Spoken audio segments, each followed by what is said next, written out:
கருத்து முரண் ஏற்பட்ட நிலையில் ராமதாசுடன் அன்புமணி சமரச பேச்சுவார்த்தையில் ஈடுபட்டிருக்கிறார். இருவரும் தனியாக பேச இருப்பதாக கூறப்படுகிறது. விவரங்களை செய்தியாளர் கோகுல் வழங்க கேட்கலாம். கோகுல், விவரங்களை பகிர்ந்துக்கலாம். தைலாபுரம் தோட்டத்தில் மருத்துவர் ராமதாஸை அன்புமணி ராமதாஸ் சந்தித்து பேசியிருக்கக்கூடிய காட்சிகள் தற்பொழுது வெளியாக இருக்கிறது. இருவரும் சந்தித்து பேசி வருகிறார்கள். குறிப்பாக நேற்றைய தினம் பொதுக்குழு கூட்டத்தின் போது பாமகவுடைய இளைஞரணி தலைவராக முகுந்தனை நியமிப்பதாக மருத்துவர் ராமதாஸ் அறிவித்தார்.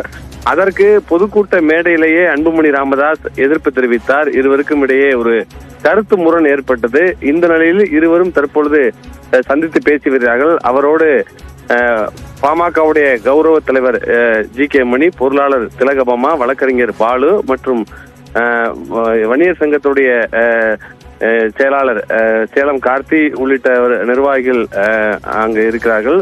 இந்த ஆலோசனைக்கு பின்னர் அன்புமணி ராமதாஸ் செய்தியாளர்களை சந்திக்க இருக்கிறார்.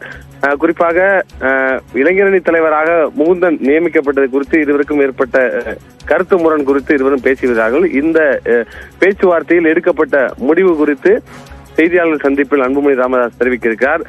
இருவருடைய கருத்தையும் ஏற்றுக்கொள்வதாக ஏற்கனவே முகுந்தன் தரப்பில் தெரிவித்திருப்பதாக நமக்கு தகவல் கிடைக்கப்பட்டிருக்கக்கூடிய நிலையில மருத்துவர் ராமதாசும் அன்புமணி ராமதாசும் பேசி வருகிறார்கள்.